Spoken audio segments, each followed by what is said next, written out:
Well, hello. Welcome to Orchid Blooms podcast. Welcome back, bloomers. My name is Orchid Brown, and I'm your host with Orchid Blooms podcast. You can find me on Instagram, Twitter, and TikTok at Orchid Eye Brown. For today's episode, we will be discussing fear of success.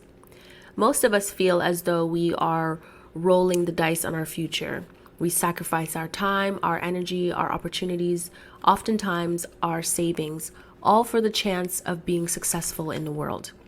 Due to all of this, I feel success comes at a price. Failure can derail your entire life. The fear can be paralyzing. There is a famous quote by Les Brown. His full name is Leslie Calvin Brown. He is an American politician and motivational speaker. And this is a quote that I truly connected to when I first heard it, and I wanted to share it with you for this podcast episode. The quote begins by saying, "The graveyard is the richest place on earth because it is here that you will find all the hopes and dreams that were never fulfilled, the books that were never written, the songs that were never sung, the inventions that were never shared, the cures that were never discovered, all because someone was too afraid to take the first step, keep with the problem, or determined to carry out their dreams." And this quote really spoke to me because this is the perfect description of humanity and how we have allowed fear to prevent us from pursuing our dreams. So I felt that this quote truly connected to the topic that we are going to be discussing today on fear of success. When I think of fear of success, that quote comes to mind. It is a very sad quote in my opinion, but you understand from listening to it that a lot of people prioritize everything over accomplishing their ambition in life. Something is always coming up, or it's all in your head. Some people struggle with victim mentality and can never move forward. They come up with different ideas after different ideas, claiming they are passionate and switch as though it was nothing. They begin again.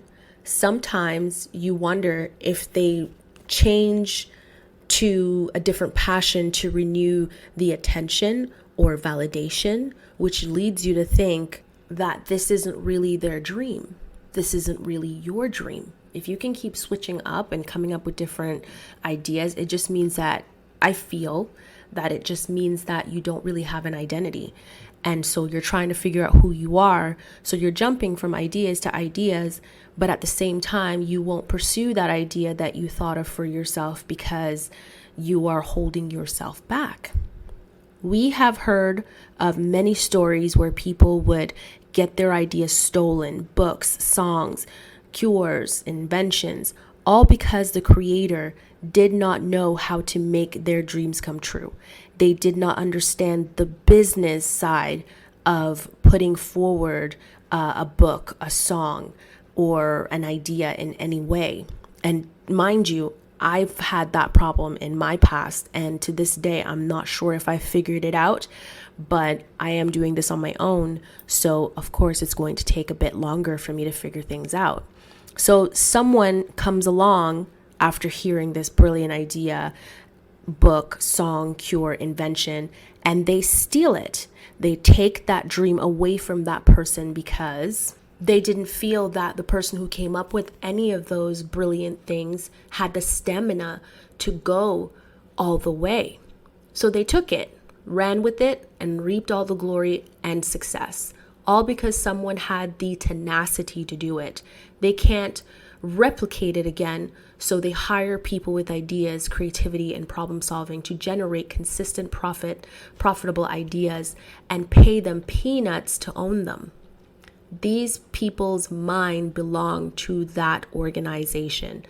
They sold their dreams for a paycheck that you live off of. Living paycheck to paycheck is not a life, but people will choose that life. That is their only option. The system is not created for everyone to accomplish their dreams. Sometimes you have to choose to be owned like property, just to see your dreams come true under someone else's name. There are so many ways to limit ourselves in this world, and then there are those that create barriers and they gatekeep to limit your level of success so that they will always have a hand in it and they will somehow profit off people. Because let's be real, humanity, people, we are the ultimate resource. The ultimate resource. We are the most creative human beings in the world. We can come up with such great solutions that people would spend thousands of dollars on just so they can duplicate it and mass produce it to make themselves billions of dollars. But if you are a small person and you just don't have that backing, someone that is supporting you, someone that's going to give you these ideas for free, you're fucked. I don't know how else to say it. You're fucked.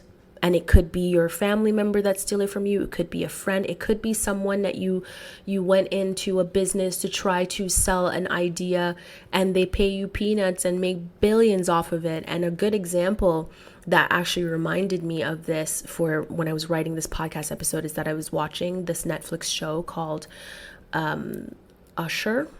I am only on the second episode, or was it the fourth episode? I'm not really sure. I feel like every episode is like a movie, so I can't really keep up. I don't even remember the episode ending and transitioning into the new one, because maybe I'm a type of person that likes to clean and like organize while I'm watching something, so I won't remember the introduction, but I believe it's Usher. Something to do with the fall of the House of Usher. I hope that is the correct term. I don't remember it or the correct name.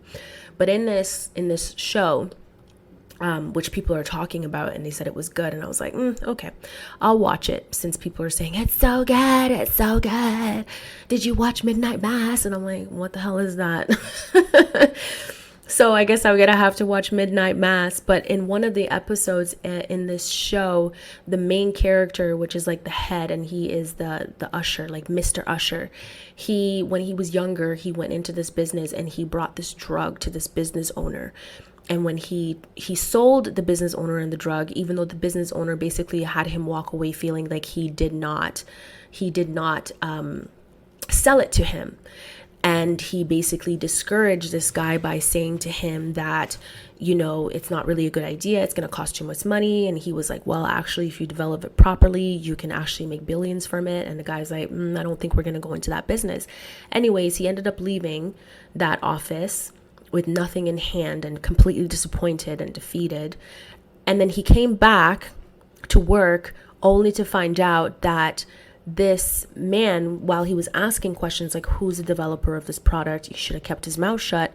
He basically gave him all the answers he needed to hunt down the person who was creating this drug, this lie to sell to people, to get them addicted.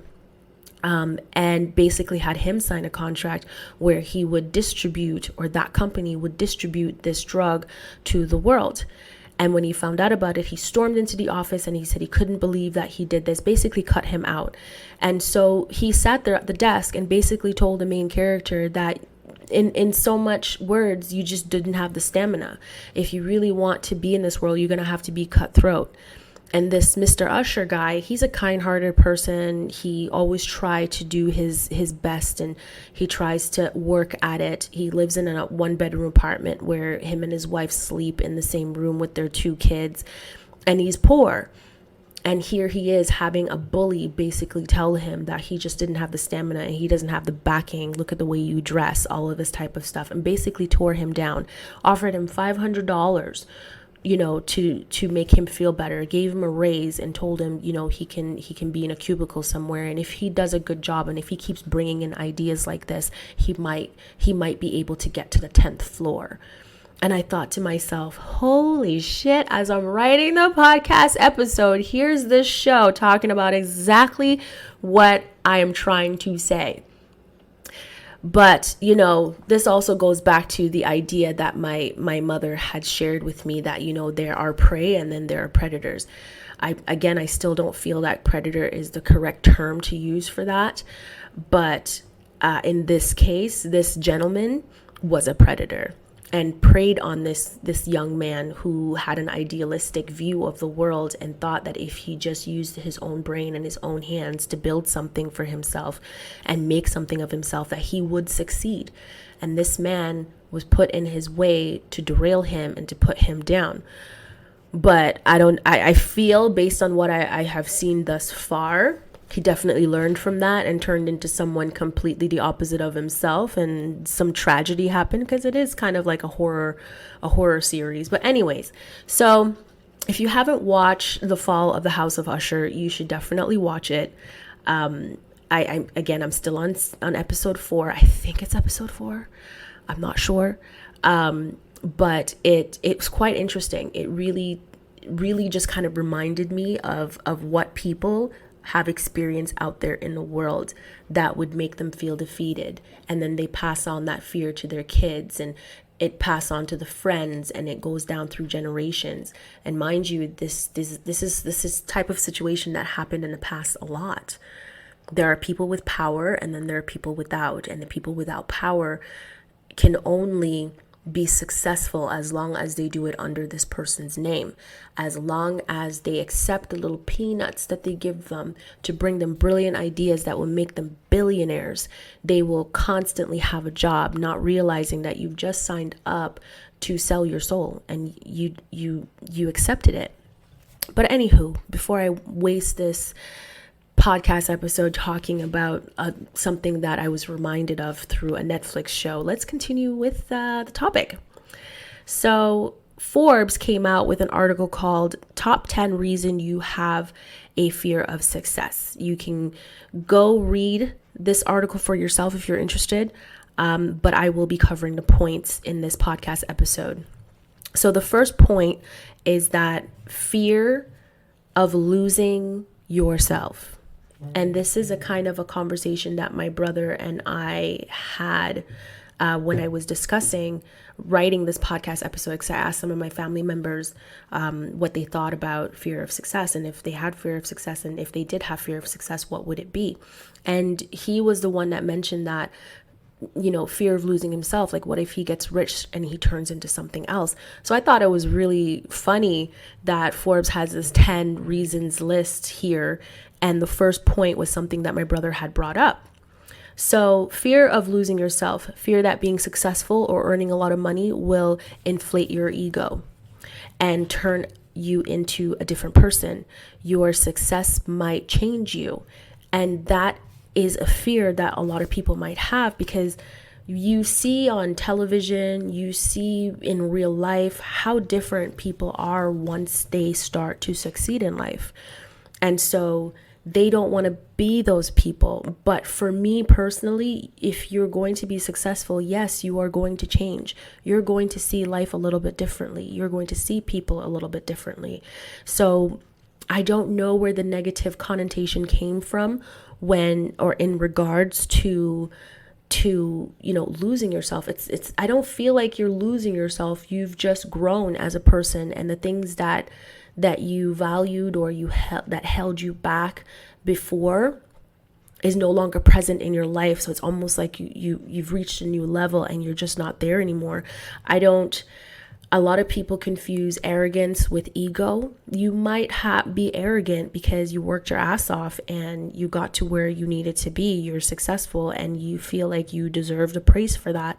But a lot of people, especially if they have a poverty mindset or they're in a situation where they're not succeeding, could feel that you are being a bad person by rubbing it into their face, your success, or flaunting it in front of them. So this is all in their mind as far as I'm concerned.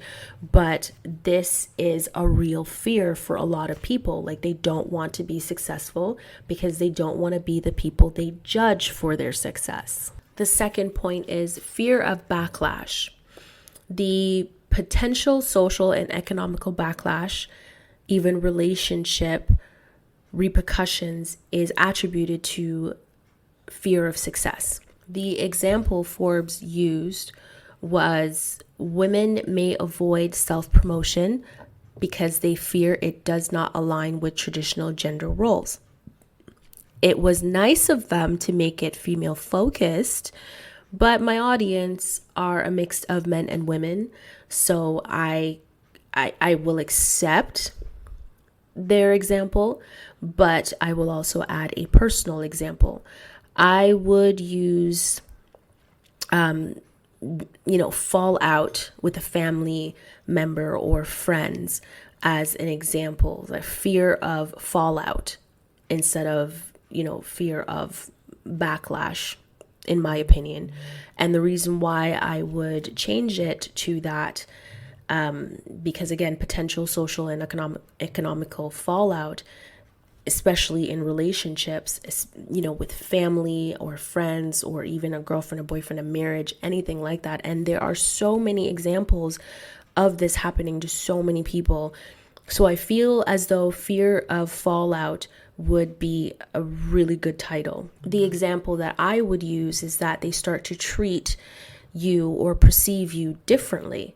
The fact that you may have to let them go when that time comes due to their jealousy, envy. They may come to resent you for your success because they are your biggest haters. That is what I thought of when I read fear of backlash. It's more a fear of fallout. Most of the people that hate your guts are sometimes the closest to you. And it's so sad when you hear stories of people being backstabbed by a friend, loved ones, or someone they're in a relationship with. And so a lot of people fear that. They don't want the people that they hold so dear and close to their heart to turn against them because they see you as successful. The third on the list is fear of not being good enough. Sometimes people who experience success are afraid that they are not as good as others or other people in their field. They may fear that they won't live up to expectations or that others will discover that they aren't up for the challenge. This is referred to as imposter syndrome, which involves feeling of self-doubt that persists despite your education, experience, and accomplishment. While others praise your talents, you write off your triumphs to timing and luck. Now, I can relate to this because I do sometimes feel like I'm not good enough. And this is definitely one of the things that I would add to my list that contribute to my fear of success. It's, can I maintain it? Can I keep it going? If I start to do something right, can I consistently do that? We put so much pressure on ourselves to be robots, basically, that never makes mistakes, and that error is not possible, which is that perfectionist nature that we tend to develop when we think of success. But sometimes people stumble on success by accident, and they're doing it just by being themselves. So why should I even think that way about myself? But we do. We even have situations where people would go into relationships with another and start to feel like they're not good enough, so they self-sabotage that relationship. And that relationship does not flourish into a successful one because they felt that they were not good enough for that person, for that job, for that thing, for having time to themselves. People just treat ourselves poorly.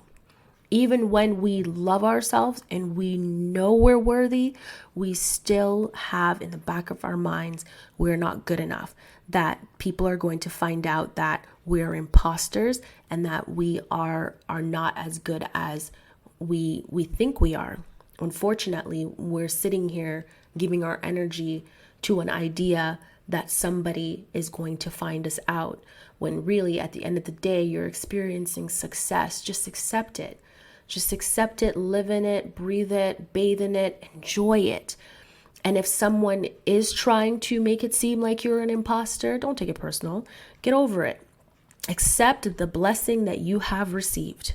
And it had taken me some time to not care what other people think. And that includes my family and my friends. If you have a poor opinion of me, then you're not my friend. If my family has a poor opinion of me, thank you for letting me know you're jealous of me. Because if you were actually putting the kind of effort that you're putting into judging me, into making your dreams come true, you wouldn't have time to be sitting here judging me. I just don't I just don't take things too personal anymore. Like, I'm not offended if you don't like me. I just don't care. Now, I just wanted to share a little bit about the comment that I just made.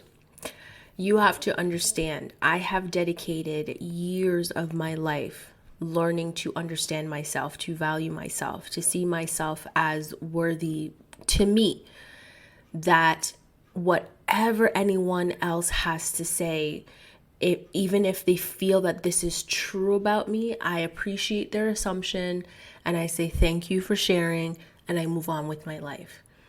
And choosing peace is one of the most difficult things that anyone can do in their lifetime. I put enough pressure and expectation on myself that I don't really need anyone else's. And so that is why I have dedicated my time to developing myself in that category. When I did the reset and I shared what I was doing in the reset episode, you have to understand it was more of reminding me of who I am and figuring out where I am and where I'm going. And once you know your goal and what you're trying to accomplish, you will then focus on that.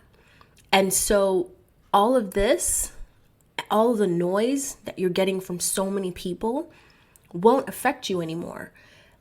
And that is kind of what I'm feeling at this moment. It took years to develop the mindset that I have right now. So I don't want you to feel discouraged, like, oh, I'm just not there yet, Orchid.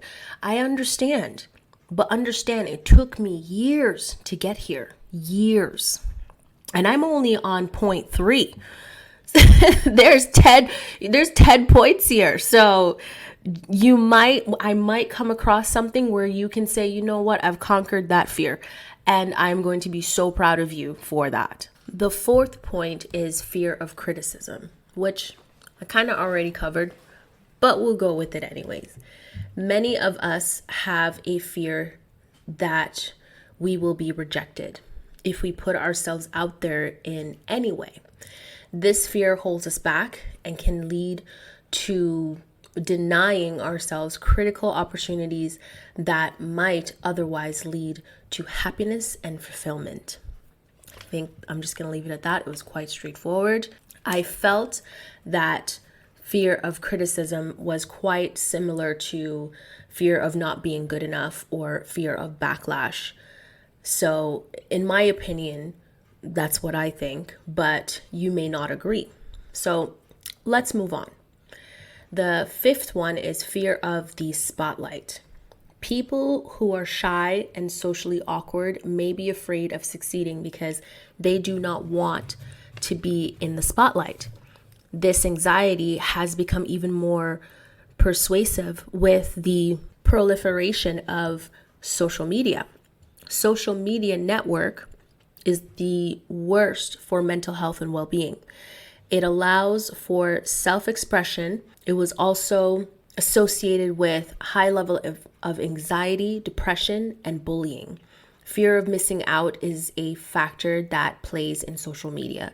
Not everyone is meant for the spotlight. That should not hold you back or allow you to be afraid to thrive. For me personally, what I fear about the spotlight is my loss of privacy. I love my privacy. I don't want to be harassed. I don't want my time to be demanded by anyone. I associate privacy with freedom. For those whose goal is to be famous, that is their definition of success. The spotlight, cameras in your face, on vacation, someone's watching you. At work, someone's watching you. Everywhere you go, someone wants a glimpse of you. I can't do that. Most people want the fame and the fortune. I just want the fortune, not the fame. Losing my privacy is similar to being caged. I could never understand why people chase that lifestyle. I would have many mental health disorders if I was in the spotlight. I am not really that personal on social media anyways. Like if you were to go and check out any of my social media pages, I'm really not that personal. I try to be maybe once a year. And I'm trying to improve in that area, but it's very difficult for me to do that. So I'm working on it, but I need a safe space for me. So I fear the spotlight. And so this specific point is something that has held me back for some time. I thought it would have been not being good enough, because I always beat myself up when I'm not performing at the level that I would like to. But really, I just value my privacy. I don't want anyone to feel that they can demand my time. If it's a me time, it's a me time. I'm not afraid to say no. But if you are famous, you don't have a choice. I sometimes, look through social media whenever I'm bored and see some of these pages where they document. It's almost like a journal, like they use their social media as a journal. With TikTok, you have certain pages that is dedicated to, my cheating ex-husband. You have one other person who has a page where they're documenting their entire family, from the marriage up to having the baby, naming the baby, the gender reveal. And it's like a whole process, and they live for this. They want everyone to see how beautiful and perfect their family is. And I mean, that's cute and all, but is it realistic? You're not necessarily posting up the fights. You're not necessarily posting up the discomfort that maybe your partner or your kids might feel. You're raising your kids to be social media whores, basically. And I mean, it's their prerogative, and there's no judgment. But I just can't do it. I'm that girl that if I was to get married, you might see a picture. You might get a video. But I am not interested in posting up my kids until they give me permission to put their face on my social media. You know what I mean? So I understand that this is a business for many. You've seen in the news, especially in America, with that mom who's basically has abused her kids and now in jail. I forgot her name. She's not that important, but she was like a YouTuber, and she lost all her kids. And honestly, everyone's questioning like what was the husband's involvement. To this day, I'm still waiting for that. So I'm gonna go back on TikTok and hopefully someone documents that.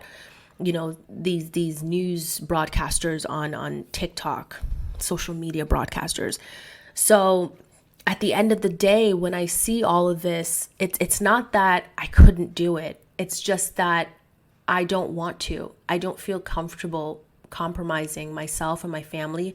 I'm not that girl that's going to have a whole video posting up where I live when I buy a house, or giving you a tour of my house so you know exactly how to get in and get out. I'm just not that girl. I love my privacy. Whatever I post on my social media pages, it's maybe something I'm interested in, or if I'm doing something fun that I truly enjoy, I'll post about that.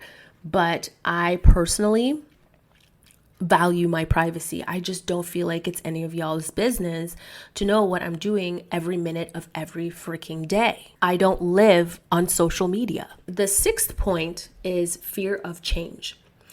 As humans, we thrive on routine and we fear anything unknown. Many people struggle in this area, not just in your pursuit of happiness, but relationships. Selecting a partner that is similar to your failed relationship, which a lot of people have done. And this is the reason why I'm throwing this in there. This part was definitely not in a Forbes article. People will continue to choose a toxic partner because it's predictable. You know what you will get. There is no surprises. The abuse is the same. That is comforting. You will always stay in a bad job or position because you're comfortable. The fear of change keeps you there. The toxicity is now a comfort. You are programmed to not be able to live without it. I see this every day when I go to work.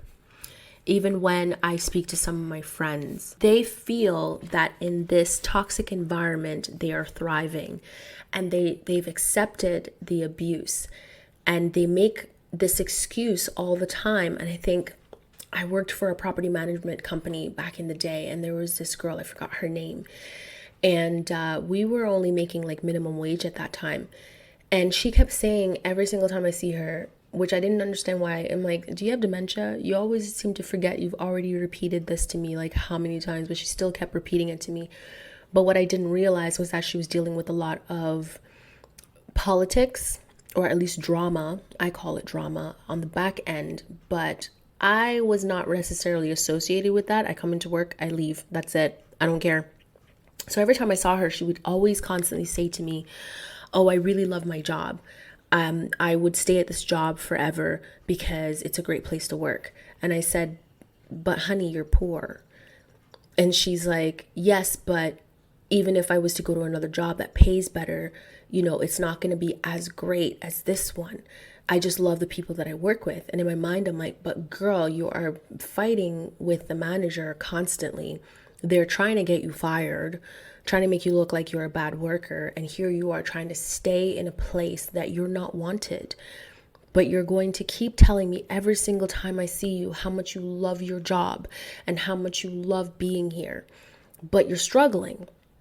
You're paying your rent, but you can't afford to pay for a cab to go get your groceries.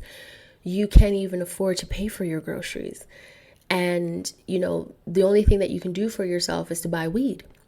And even then, you hope that your daughter and her boyfriend who grows his own weed comes down and brings you a bag because you can't afford that either.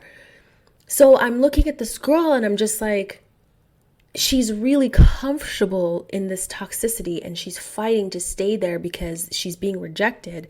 So it makes her want to try harder.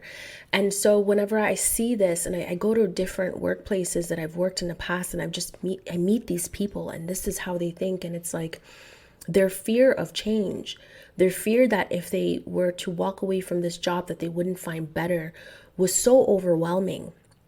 It was so overwhelming that they were willing to put up with anything. And I mean, keep in mind, she wasn't truly admitting how this job was taking a toll on her and what she was going through.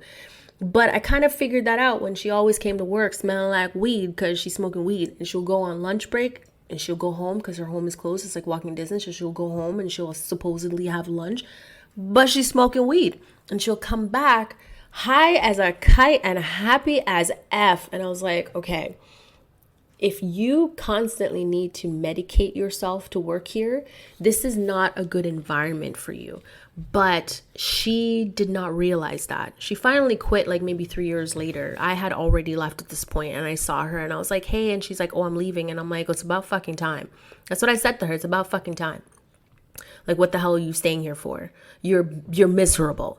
She's like, yeah, but you're right. And it took me a while to kind of figure that out, but I'm just not happy in this job and I haven't been happy for a while. I said, girl, you haven't been happy since the beginning. You just kept trying to cover it up with this denial about how amazing this company is and blah, blah, blah. They treat their employees like shit. What do you mean? I'm like, I'm glad you finally got over your fear of change and choosing yourself, your peace for once. So I'm not going to sit here and go, oh, I'm so sorry to hear that you're going. Bitch, get the fuck out. And she just laughed. She just laughed at me because everyone else was like, oh, don't leave. We really want you to stay. And I'm like, you do understand that they're all being fake, right? And she's like, yeah, I know they're all being fake. They're just trying to make me feel better. I'm like, they're all people pleasers. They're lying to your face. That's what people pleasers do. They say what they're supposed to say in this situation rather than the truth. I am so happy for you that you finally got out of this abusive situation. That's what I said to her. What I really wanted to say was, I understand that you jumped from abusive relationship to abusive relationship and now you found a job that's giving you the exact same abuse and you're sitting here acting like you love it. That's what I wanted to say, but I didn't. So the problem with that is change is necessary for growth. If you try something and fail, you will most likely go back to what you knew. And I was very scared that I would see her back at that place after a few months, literally. But if you try something and succeed, you suddenly head into an uncharted territories. I mean, once you get there, what you do, you do. The phrase fake it till you make it makes sense in this situation. But you always have to understand that Doing that while gaining the knowledge to keep your success consistent is just or even more important. Fake it till you make it without practice and knowledge and researching is nothing, because then you're going to just continue your life faking it till you make it, and you wonder why you fear you're not good enough, right? So I do also have a podcast episode called Fake It Till You Make It. So you can definitely go back to like the first year of podcasting where I did that episode and re-listen to it if you haven't listened to it, or if you have listened to it and you forgot, go re-listen to it. But the point that I have to make is that there's certain situations where fake it till you make it is necessary. And then there's other situations where you really don't have to fake it till you make it. It's not that important. I feel after truly sitting down with myself during this reset season that I can finally admit to myself that I struggle with the fear of change. I ask myself every day, if I accomplish it all, could I maintain it?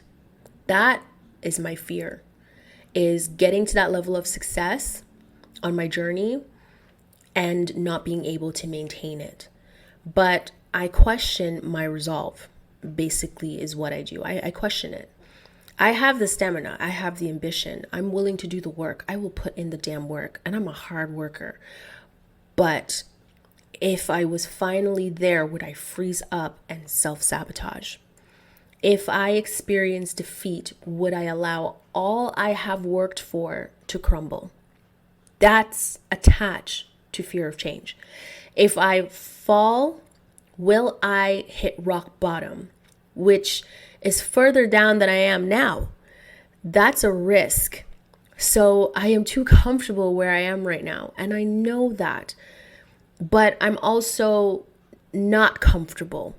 But I'm choosing to be comfortable where I am right now and putting up with the discomfort. But eventually, I'm going to have to make a decision. But I'm afraid of change. I'm afraid that if I take the risk and I fail, I'm going to fall much further down than I am now. Even though it's not in my character to ever stay down, it's still a fear. I sabotage unconsciously and consciously. It's weird. Any excuse to not take that risk. But in this season of reset, I find that I am pushing myself to take those risks, to access my fears, to work on seeing these fears for what they really are. They are mountains. They're like stones. I am not happy in my so-called comforts. I'm not. And now I'm forcing myself to admit it. But the fear of moving on or moving up is keeping me from my success. We got to make room for success by realizing that the things that we have currently does not serve us anymore. And we just need to stop being in denial and saying, no, I'm completely happy in this situation. It's like you're in a bad relationship with every fucking area of your life. That is so sad. So number 7 is fear of losing friends. I feel as though we've already covered this in backlash, fear of backlash, but I'll quickly go over it and move on to the next one. Fear of losing friends. When we succeed, we grow, and sometimes that means moving on. You potentially outgrow your friends. Ending a friendship can happen for many reasons, but it's not always a bad thing. If what you have is not a true friendship, let go means you are only losing an unhealthy friendship. Once you let go of meaningless connections, you'll be able to focus on the essential things in life. That is very true. And that's the end of number 7. Number 8, fear of working nonstop. If you had the career or the business you wanted, most likely you might have to work more hours, or at least in the beginning. No one wants to work nonstop, but most people have no choice. I feel fear of working nonstop is not correct in this category. I feel fear of missing out would be correct with this definition. So I hope you agree, but if you don't, it's fine. It is a burden to lose time with family, watching your kids grow up, those special milestones. We have seen our friends over the years where a parent wasn't there and how that affected them. You can also imagine how that parent feels sacrificing time with their family to work and chasing their desires. Fear of missing out could also extend to single people, missing out on future relationships, having a life, traveling, and such. It can become depressing. Working nonstop, no one wants to feel as though they're missing out on life. Prioritize your time works for many people, but it's easier said than done. I remember that phase on social media where there was this saying, living your best life. And I'm not sure if Instagram or influencers decided to come up with this promotional campaign for social media, especially Instagram, where people will post up about the most amazing vacations that they've been on. And they get lots of followers if they do that. And people commenting, wishing they could go all these places all over the world. And so there was this phase where people were putting themselves in debt because they wanted to be those social media influencers, posting up about all of their wonderful trips with all of their beautiful captions about it on social media. And I remember just seeing it and kind of laughing, because they somehow figured out a way to use social media to get people to, number one, post more, but also spend more money to replicate that lifestyle in their own life. I remember going to a work, it was like a contract work, and it was for like a credit card company, I believe. And I remember sitting down beside this girl who's talking about how, she's been working nonstop for the entire year trying to save up some money to travel the world, or at least Europe. And so I said, oh, wow, that's what all you're saving for? Like, you haven't put anything in the savings for certain things that are important in life? She's like, no. I'm like, what are you planning on doing with your apartment if you're going to travel for a year? She's like, I'm just going to put it up. I'm going to sell all my furniture. I'm going to collect that money and I'm going to travel the world. And I said, okay, well, that's a very nice ambition to have. I said, but how much do you have right now? And she's like, oh, I only have 15K. And I was like, well, that's not enough to travel the world on. She's like, oh, I'm planning on going and getting a loan as well to kind of help with that. So I said, okay, well, you know what? If this is your dream, I wish you the best. And she was like, oh, you should follow me on social media so you can see all of my adventures. I said, sure, no problem at all. And you know what? That's exactly what she did. She went on the 15K that she saved, got rid of everything, got a loan, and went on traveling for a full year. And she posted it up. And I was so very happy for her. But I kept thinking in my head, once this year-long travel session to travel the world, because this is your goal, is done, and you come back, you don't have a place to live, you don't have any furniture, you also have no money. You also don't have a job. So in my mind, I kept thinking, I bet there's so many people out there that have truly fell for this campaign of living your best life and traveling and going to all these expensive places and resorts and snapping these pictures and buying all these outfits to show off on social media.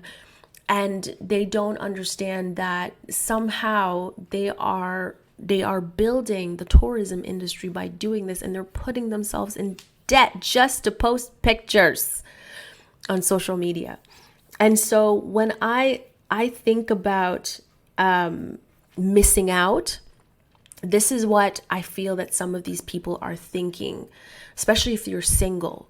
You're thinking that, you could go on these trips, you can meet the love of your life, you could travel with the love of your life. I don't know whose money is going to be, banking on for this travel session for you and the love of your life that you met in some country, but most likely yours, because, let's be real, it's your money that's going to be paving his way around the world, because you picked him up and he saw easy target, but no comment. Because a lot of people would claim that, meeting a man on vacation is the dream. You found love and then you go off and you travel together and his ass has no money. And then when the trip's over, you come back to real life and all of a sudden you realize the relationship isn't working and y'all break up and blah, blah, blah, blah. You know the rest of the story. But that's what I feel that a lot of single people might be feeling. about missing out is those types of opportunity to live like you're rich. And a lot of people don't understand that it's marketing, and that type of marketing benefited anyone but you. I'm glad you got your memories, but it benefited everyone but you, because you're in debt, you don't have a job, you don't have a place, and you're stuck with a dude that doesn't have any money either. Number 9 on the list, fear of heightened expectations.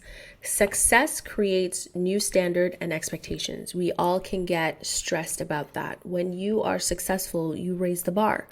Others begin to expect more from you and hold you accountable for higher performance level than you were delivering before.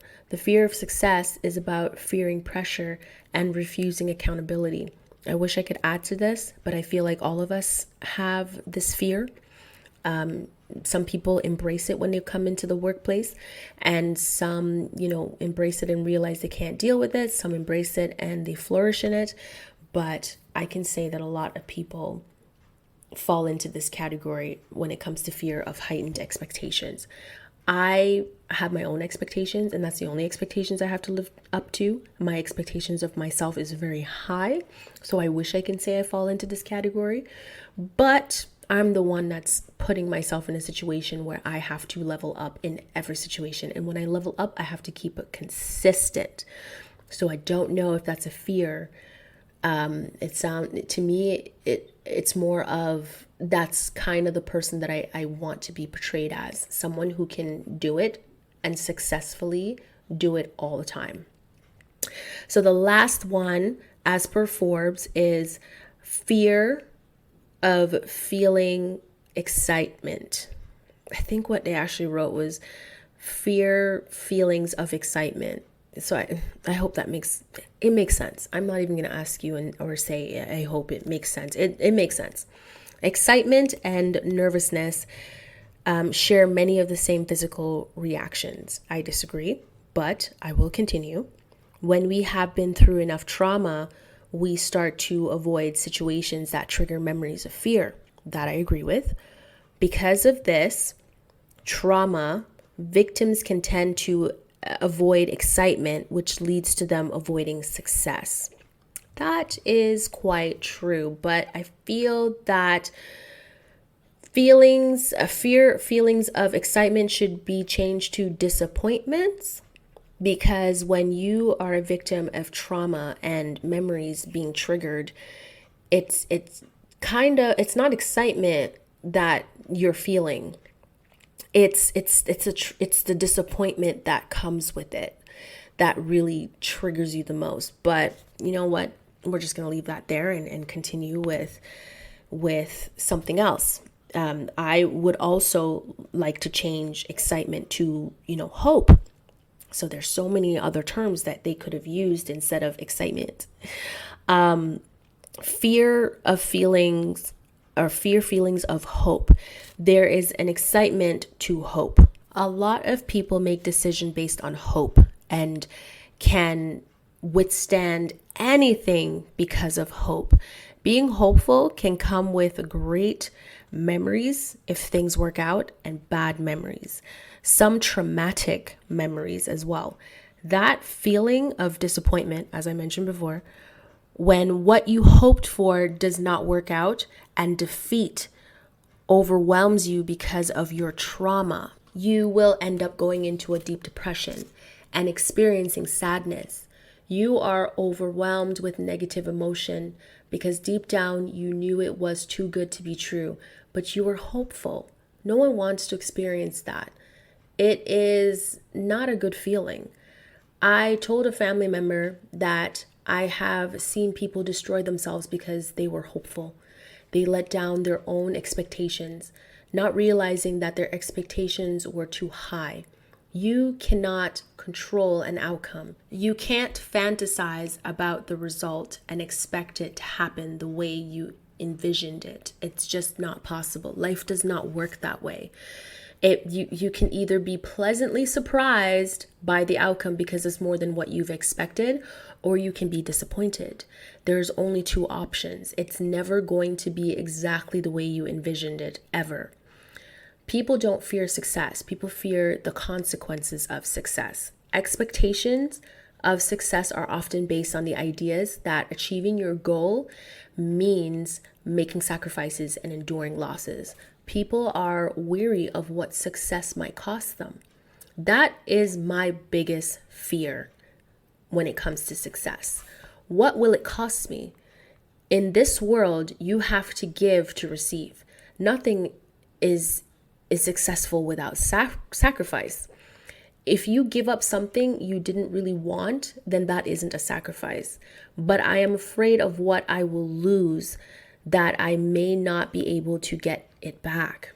During this time of reset, and I keep going back to that because reset has really put me in a situation where I had to reflect on all areas, and that included fear. I have had to change my mindset on what I feared. It may hurt to lose whatever I sacrifice now. That's kind of the conversation that I had with myself. But why couldn't I receive better as a result of that? Why is my limit of the best I could receive, why does it have to end here? Like if I sacrifice something, I can't get any better. Why? We lose things, people and time every day, yet we are afraid of this sacrifice, not realizing that we are already doing it, but we are not paying attention. The fear of sacrificing could hold anyone back. All of these fears are our perception. It's mind-based. We're already doing it. We're just not paying attention. We think that what we're doing isn't a sacrifice. You're already doing it. So I just want to say that for me personally, my biggest fear of success is the sacrificing. And it took me a while. And I mean, this episode, I have been meditating on it for a good 2 months before I wrote it. And like I said earlier in the podcast episode, I spoke to my family and my friends about it just to kind of have them answer the question, what is your fear of success? And, you know, I remember even with my cousin in Philly, we were talking about it and she just kind of lists all the areas that she could feel that she fears and that could limit her success. But she had said to me, she's like, I don't believe that fear of success actually exists because no one truly fears success. They fear certain aspects about it, the consequences of it, but not success itself. And she's completely right. I don't fear success. I just fear getting out of my comfort zone and putting myself in situations that might be compromising. And I don't really want to do that. So I'm trying to figure out how to not do that and still receive success. But that's not going to happen if I don't sacrifice it to get to the success. So I'm telling you, my family members and I had a field day talking about this, that's for sure. So I did see something online where it talked about characteristics of fears of success. The first one was lack of goals, giving up, procrastination / laziness, lack of motivation, poor discipline, self-handicapping. So people may place obstacles in their own path that decreases their chances of doing well. These behaviors can range from minor acts of self-sabotage to more selfish, self-destructive behavior. And so I kind of feel like we've covered a lot of these points and a lot of topics that we have, talked about on this podcast. So I can't really say it's a characteristic of fear of success when most of these things kind of fall into a lot of mental health issues that we have been talking about in majority of the episodes on this podcast. So I take all of this with a grain of salt, and I hope you do too. But I hope you do, take a lot more from this podcast episode than just the characteristics. Like these, we've already covered these, and they fall into so many different categories, including victim mentality. So let's not even go there. So having a warrior mindset and a healthy emotional wellness helps in overcoming these fears. Your fear will always feel bigger than they are, but it is not. It is all in your mind or your memories. Don't let your thoughts rule you. So I hope this podcast episode has been a blessing to you. I know that, I don't know if you can hear that I'm losing my voice a little bit, but the weather is killing me. So this concludes the podcast episode. Thank you for supporting the Orchid Blooms podcast. Please subscribe, follow, rate, and leave a review on your favorite podcast episode or on your favorite platform to listen to the podcast episode if they allow it. We also have social media pages, so subscribe and follow Orchid Blooms YouTube channel, The Ambitious Obsession Network on Facebook, at The Ambitious Ops on Twitter, The Ambitious Net on Instagram. Don't forget to share your favorite episode with your family and your friends, and I hope you have a splendid day.